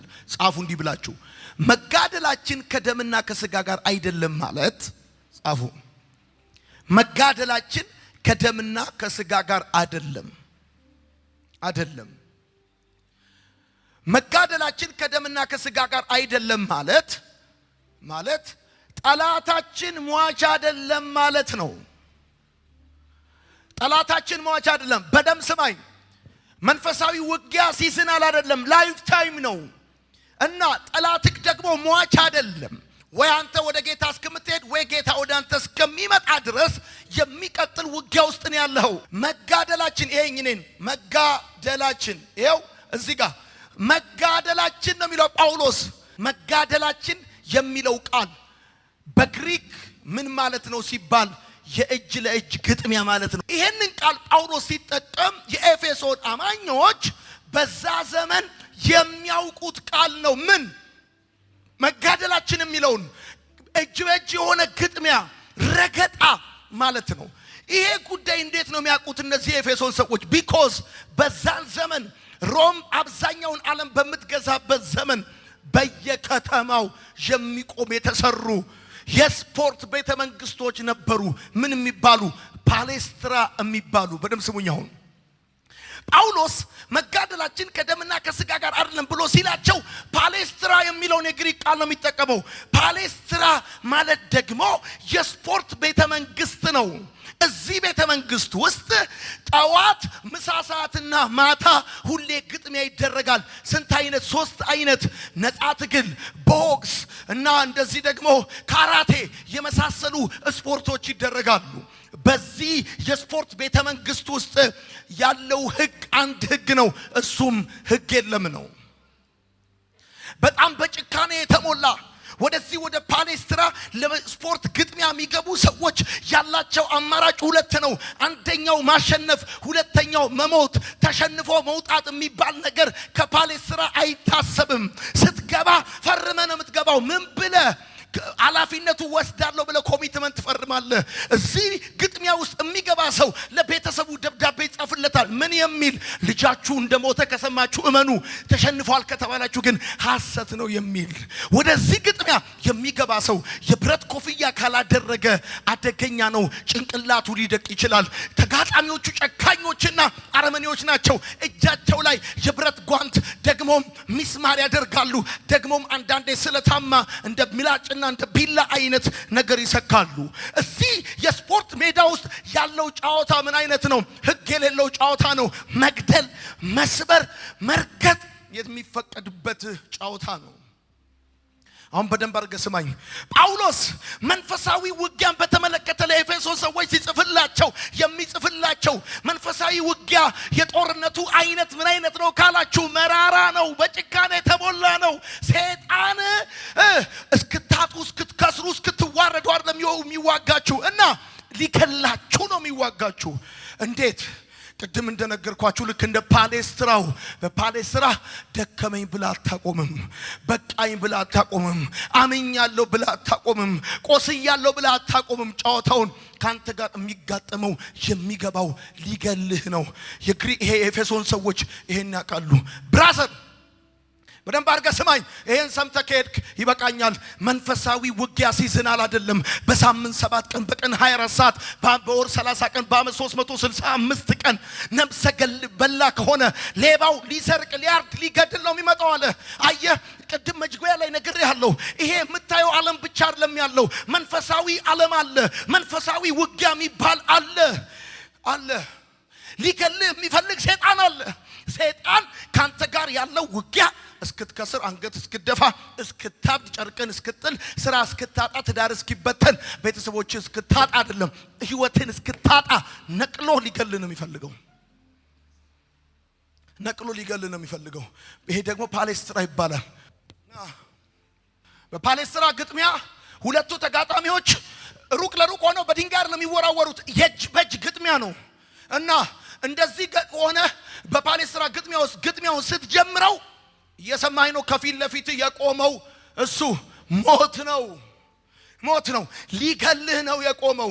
ፈገግ ካለልህ ወዶ አይደለም ሊያዘናጋህ ነው።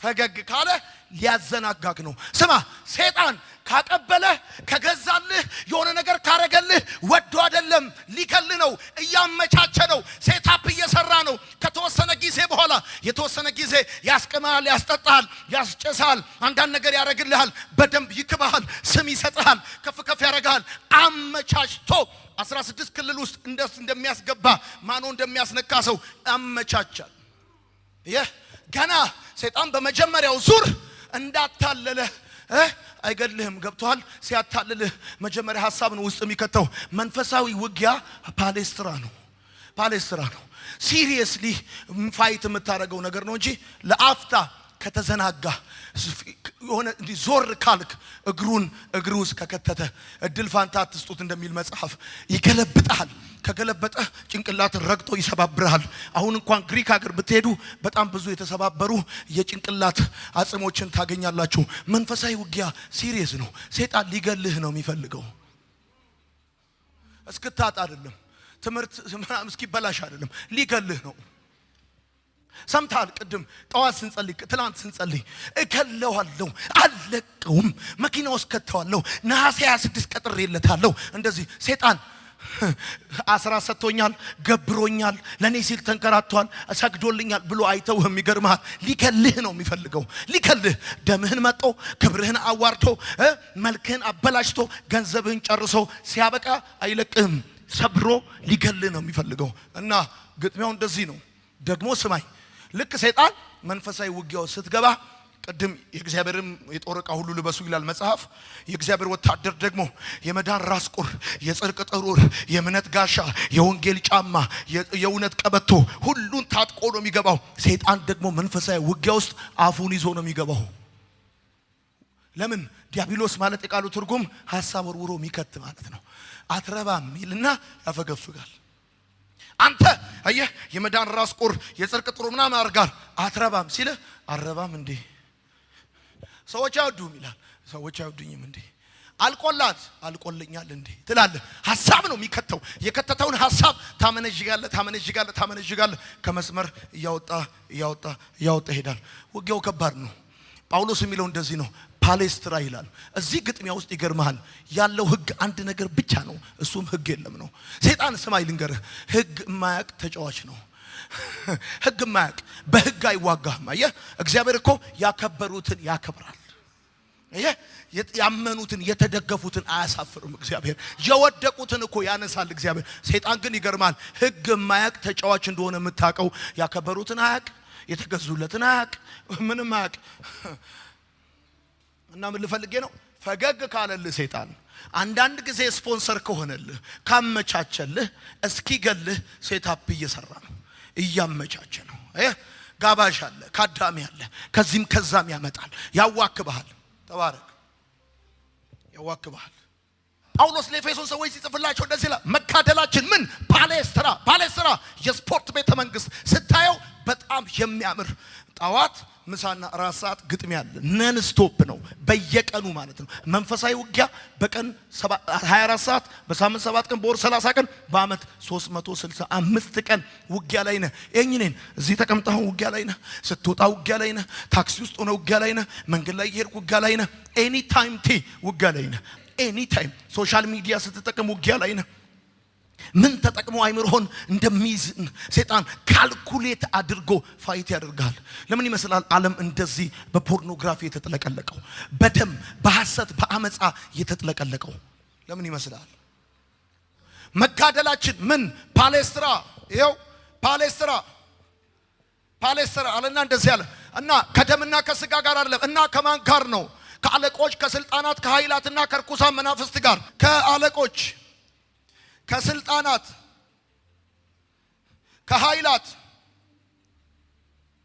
ከኃይላት ከርኩሳን መናፍስት ጋር ይሄ ማለት ምን ማለት ነው ውጊያችን ስትራክቸራል ነው ዌል ኦርጋናይዝድ የሆነ በመንፈስ ዓለም ካለ መዋቅር ጋር ነው በተናጠል ካንድ ቡዳ ካንድ መጋኛ ካንድ ምቀኛ ጋር አይደለም የምትዋጋው እና በስትራክቸር ነው ይሄ አለቆች ስልጣናት ኃይላትና ከዛ ርኩሳን መናፍስት የሚለው አርኮን ታስኩሪዮስና ኮስሞክራቶስ ይባላል ይሄ አለቆች የሚለው አርኮን የሚል ግሪክ ቃል ነው። እታች ያለው ደግሞ አርኮንታስ ነው።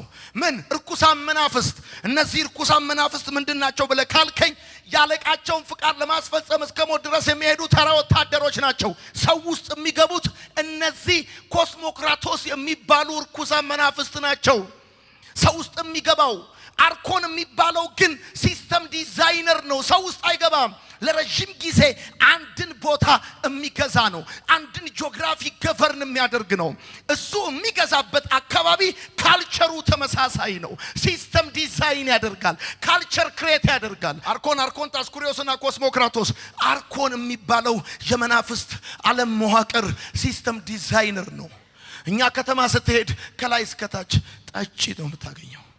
ሻሸመኔን ይሁ ያንተን አካባቢ ይሁ አየህ፣ በየአካባቢው ለረጅም ጊዜ የገዛ የመናፍስት ዓለም መዋቅር አለ። ካልቸር ክሬት ያደርጋል። ቫልዩ ሲስተም ክሬት ያደርጋል። ሲስተም ክሬት ያደርጋል። ታድጋለህ፣ እዛ ሲስተም ውስጥ ትታነቃለህ። ተመልከት፣ አንዳንድ ቤተሰብ እሱ ይፈታል፣ አያቱ ፈተዋል፣ እናቱ ፈታለች፣ አጎቱ ፈተዋል፣ ሆል ፋሚሊው ፍቺ ያለበት። አንዳንዱ ቤተሰብ ይኸው ይንከራተታል፣ ይሰራል፣ ባዶ ነው። አንዳንዱ ቤተሰብ ይኸው ሰላም የለውም፣ ቋንቋ ይደበላልቃል። ደግሞ ይገርማል፣ እነዚህ ርኩሳን መናፍስት ያለቃቸውን ፍቃድ ለማስፈጸም እስከ ሞት ድረስ እንደሚሄዱ የምታውቀው ቸርች ድረስ ይመጣሉ፣ ሰው ውስጥ ይገባሉ። ይሄኛው ግን አይገባም። አየህ፣ ጳውሎስ እንደዚህ ያለ መጋደላችን አለ ይሄኝነን ቀና መጋደላችን ከአንድ ቡዳ ድግምት ጋር አይደለም፣ ከመናፍስት ዓለም መዋቅር ጋር ነው። ዌል ኦርጋናይዝድ የሆነ ስትራክቸራል የሆነ ነው ውጊያው። ምን ማለት ነው ስትራክቸራል የሆነ ውጊያ? እኔ ተመልከተኝ። ከአንድ ሰው አጋንንት ሲወጣ ቤቱ ጸርቶ ባገኘው ጊዜ ከሱ የሚበልጡትን 7 ይዞ ይመጣል። አየህ፣ የሱ አለቆቹን ሁሉ ይዞ ይመጣል። አንዱ አጋንንት ለሌላው አጋንንት ሰሚት ያደርጋል። አንዳንዱ አጋንንት አንድ ቦታ ላይ ለረጅም ጊዜ ገቨርን ያደርጋል። አንዳንድ ከተማ ስትገባ የዝሙት ስፒሪት ይሸትሃል። ዝሙት ይልሃል። አንዳንድ ከተማ ስትገባ ደም አፍሳሽ ነው፣ ያደነዝዛል።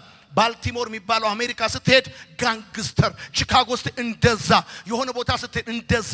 አየህ፣ አካባቢውን ገቨርን ያደርጋል። ይሄን ማወቅ ከፈለግ ዳንኤል መጽሐፍ ላይ ሲናገር እንደዚህ ይላል። ዳንኤል መጽሐፍ እንደዚህ ይላል፣ ደግሞም ሰው የሚመስል ዳሰሰኝ፣ አበረታኝም። እርሱም እጅግ የተወደድክ ሰው ሆይ አትፍራ፣ ሰላም ላንተ ይሁን፣ በርታ፣ ጽና አለኝ። በተናገረኝ ጊዜ በረታውና አበረታተኛልና ጌታዬ ይናገር አልኩኝ። እርሱም እንዲህ አለኝ፣ ወደ አንተ የመጣሁት ስለምን እንደሆነ ታውቃለህን?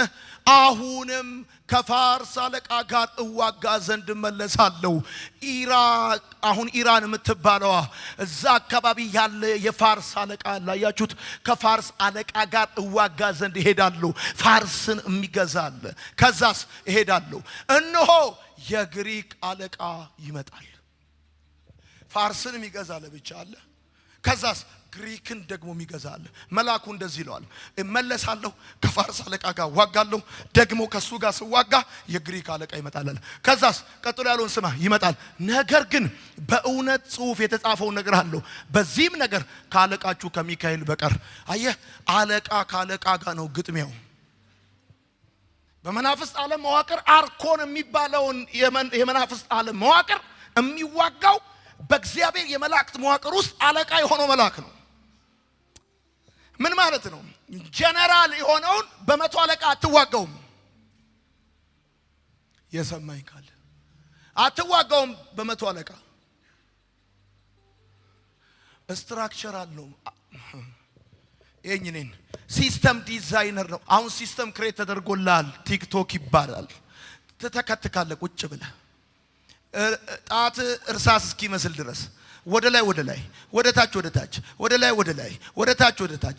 ከዛስ ገንዘብ ለተወሰኑ ሰዎች ታስገባለህ። ፌስቡክ ፖርኖግራፊ በዓለም ላይ ከፍተኛ ገንዘብ የሚያስገባ አየህ፣ ሲስተም ክሬት አድርጓል። ትውልዱን እሱ ውስጥ ከቶታል። በቃ እሱ ውስጥ ከቶታል። አትጸልይም፣ ለእግዚአብሔር ቃልና ለጸሎት ጊዜ የለህም። አየህ፣ ስጋ በመንፈስ ላይ እንዲሰለጥን ፈቅደሃል። ከዛ ሰይጣን መጥቶ አንድ ኢሉሚናቲ ነኝ፣ ሳጥናኤል ነኝ፣ እንደዚህ ነኝ፣ ልገለው ነው ምናምን ጥልቅ ፊልም እያየ ጥልቅ አጋንን ጥልቅ። ከዛ ፈተና፣ ጭንቀት፣ ጥርጣሬ፣ ድካም፣ ደስታ ማጣት በቃ ይጎደጎድብሃል። የመንፈሳዊ ጥቃት ምልክቶች ብላችሁ ጻፉ። የመንፈሳዊ ጥቃት ምልክቶች፣ አንደኛ የማያቋርጥ ፈተና። አንዱን ስትለው አንዱን ስትለው አንዱን ስትለው አንዱን። ሰይጣን ረፍት አይሰጥህም። በዚህ ስትለው በዛ፣ በዚህ ስትለው በዛ። አየህ፣ የመንፈሳዊ ጥቃት መገለጫ አንዱ ጥቃት ውስጥ መሆንን አታክ እየተደረገ እንደሆነ የምታውቅበት አንዱ የማያቋርጥ ውጊያ ነው። በዚህ ስትለው በትዳር፣ በአገልግሎት፣ በህይወት፣ በስራ፣ በመውጣት በመግባት አንደኛው እሱ ነው። ሁለተኛ ጭንቀትና ፍርሃት። ሁለተኛው የመንፈሳዊ ጥቃት መገለጫ ሰዎች አንደር ስፒሪቹዋል አታክ ሲሆኑ ከሚታወቅበት አንዱ ጭንቀትና ፍርሃት ነው። ምክንያቱ ያልታወቀ ፍርሃት ጻፍ። እንደው ዝም ብሎ ብድግ ብሎ ጭንቅ ይልሃል። መፍራት ይልሃል። ማፈር ይልሃል።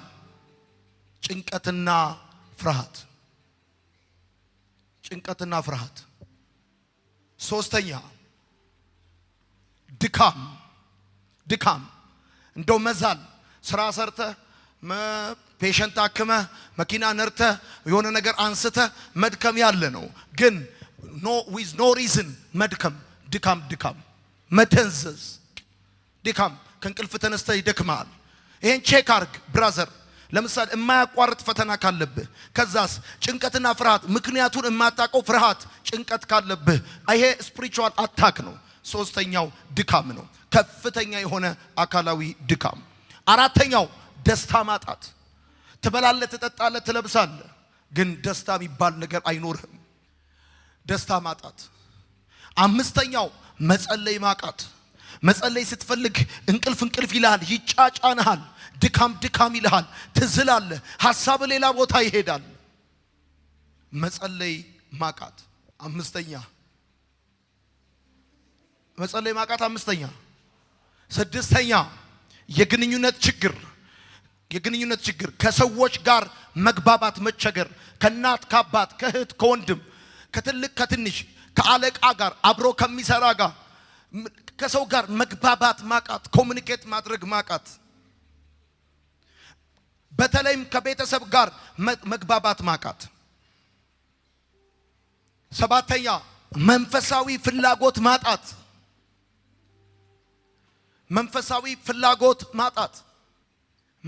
ፍላጎት ማጣት። ጻፍ እንዲህ ብለህ መንፈሳዊ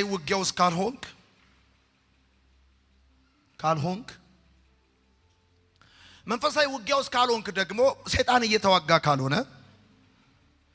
ካልሆነ ማለት ነው። መንፈሳዊ ጦርነት ውስጥ ካልሆንክ ባርነት ውስጥ ነው ያለው። ጻፍ። ለሰይጣን ፈርመ ማሊያ ለብሰ እየተጫወክ ነው። ቤተሰቡን ሰይጣን እየቀጠቀጠ ያለው አንተን ወኪል አድርጎ ነው። መንፈሳዊ ጦርነት ውስጥ ካልሆንክ መንፈሳዊ ባርነት ውስጥ ነው ያለው። እመን ይሄንን። አይ እኔ እየተዋጋኝ አይደለም ሰይጣን ካልክ አብሮ ሰራተኛ ነህ ማለት ነው። የሽርክና ማህበር ከፍታችኋል። አንተና ሰይጦ የሽርክና ህብረት ስራ ማህበር ብለህ ከፍተህ ቤተሰቡን እየበጠበጥክ ያለው አንተ ነህ ማለት ነው። የሽርክና ማህበር ከፍታል ማለት ነው። መንፈሳዊ ጦርነት ውስጥ ካልሆንክ ጻፍ። መንፈሳዊ ጦርነት ውስጥ ካልሆንክ መንፈሳዊ ባርነት ውስጥ ነህ። እንዳትረሳ። ይሄን ቆንጆ ስቴትመንት ነው። መንፈሳዊ ጦርነት ውስጥ ካልሆንክ መንፈሳዊ ባርነት ውስጥ ነህ።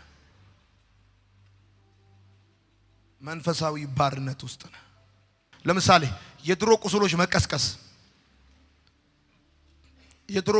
መቀስቀስ፣ ድሮ የበደሉ ሰዎች የሆንከው ነገር ዝም ብሎ ትዝ የሚል ከሆነ ሴጦ አታክ እያደረገ ነው።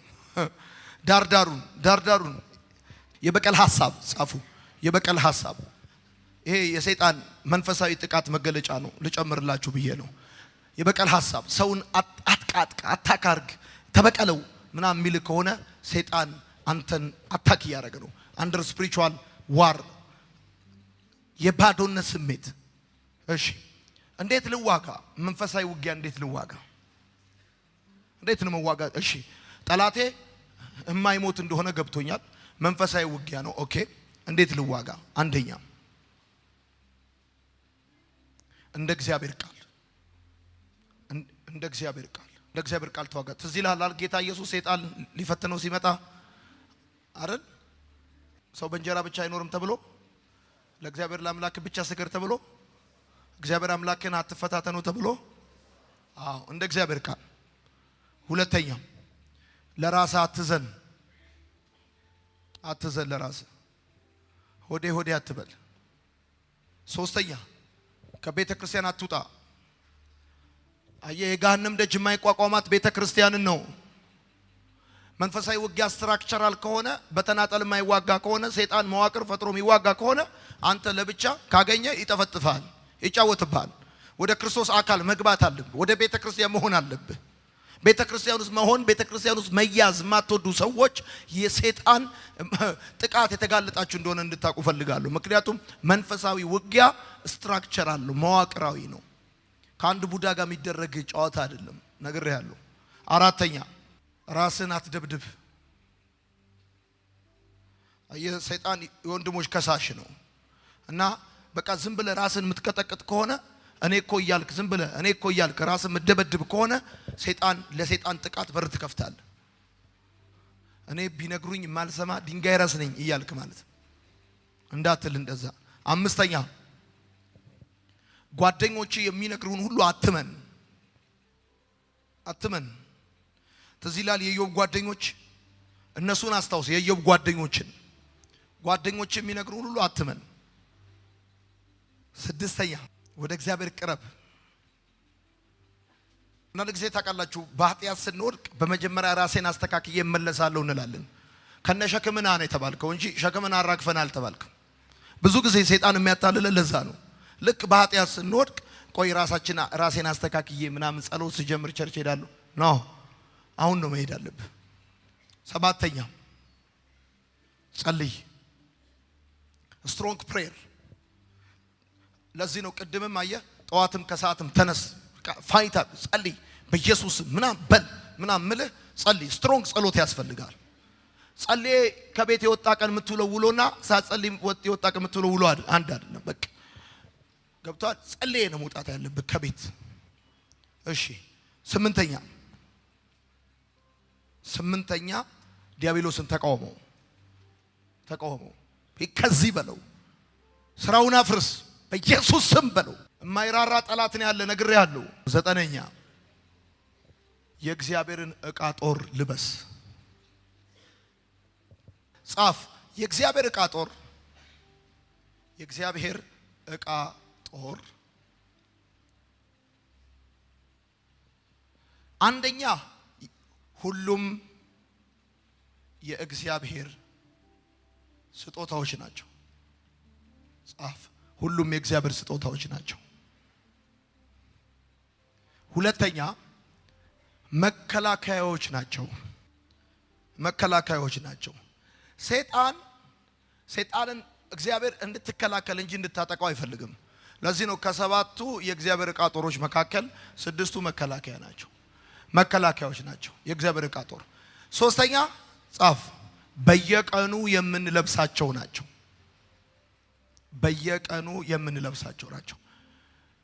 የእግዚአብሔር ዕቃ ጦር አየህ።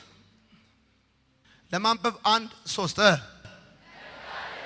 መጋደላችን ከደምና ከስጋ ጋር አይደለምና ከዛስ ከአለቆችና ከስልጣናት አርኮንታስ እሺ ከዚህም ከጨለማ ዓለም ገዢዎች ጋር በሰማይም ስፍራ ካሉ ከክፋት መንፈሳውያን ሰራዊት ጋር ነው እንጂ ከዛስ አንተ በለው። ስለዚህ በክፉ ቀን ለመቃወም ሁሉም ፈጽማችሁ ለመቆም እንድትችሉ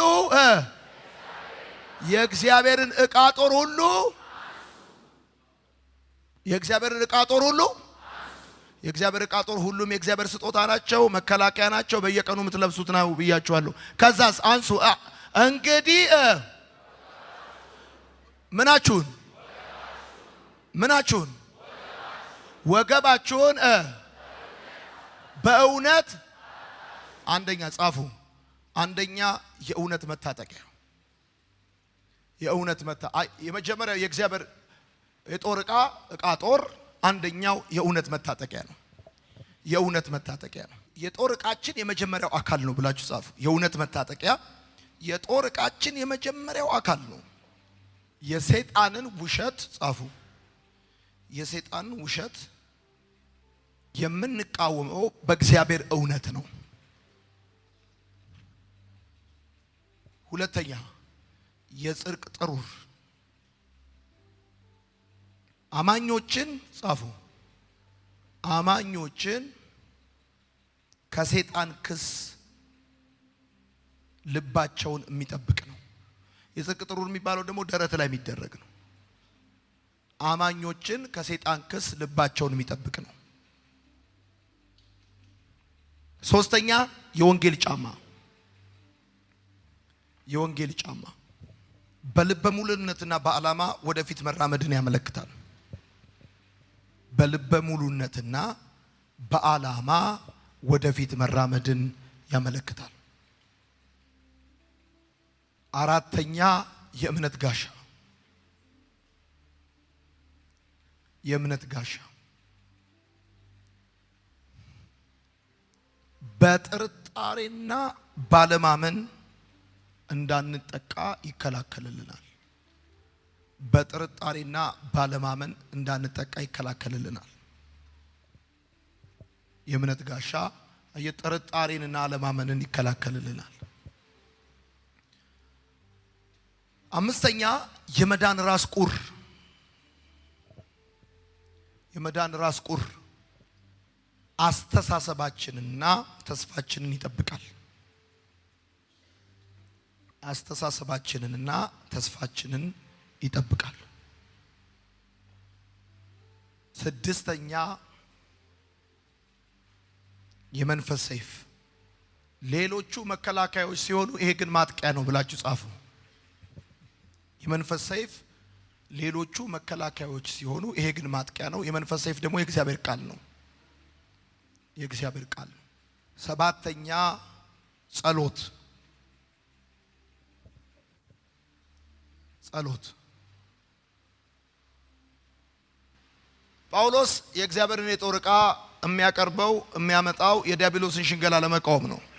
የእግዚአብሔር የጦር ዕቃ በአጠቃላይ ፐርፐዙ የዲያብሎስን ሽንገላ ለመቃወም፣ የሰይጣንን ማታለል ለመቃወም ነው። ከሮማ ወታደር አለባበስ ነው። ከላይ የምታዩት የመዳን ራስ ቁር ነው። እሱ አመለካከታችንና ተስፋችን ይጠብቃል። የመዳን ራስ ቁር እንደሚለው ከቃሉ እንደምትረዱት ስለ መዳናችሁ ያላችሁ እርግጠኝነት፣ ስለ መዳናችሁ ያላችሁ ዕውቀት ማለት ነው። በእጁ ያዘው ጋሻ ይባላል። እሱ ደግሞ አለማመንና ጥርጣሬን ሰይጣን ሊዘራባችሁ ሲል በእምነት ጋሻ ትመክታላችሁ። ከዛ በጎን በኩል የመንፈስ ሰይፍ ይዟል። እሱ የእግዚአብሔር ቃል ምሳሌ ነው። ከዛ ደግሞ ወገቡ ላይ አይታችሁ ከሆነ የእውነት መታጠቂያ አለው። ከዛ ደረቱ ላይ ያረገው የጽድቅ ጥሩር ነው። እሱ ደግሞ ልባችሁን ከሰይጣን ክስ ይጠብቃል። የክርስቶስ ጽድቅ ነው። ይሄ ሰው በስራው የሚያገኘው ጽድቅ አይደለም። ከዛ የወንጌል ጫማ። ይሄን ሙሉ ምሳሌ የወሰደው ጳውሎስ ከሮማ ወታደር ላይ ነው። ከሮማ ወታደር ላይ አምጥቶ አለባበሱን ምሳሌ አድርጎ ለኤፌሶን ሰዎች ይጽፍላቸዋል። መንፈሳዊ ውጊያን ዛሬ ተምረናል ማለት ነው። ለጌታ ክብር እናጨበጭባለን በደንብ።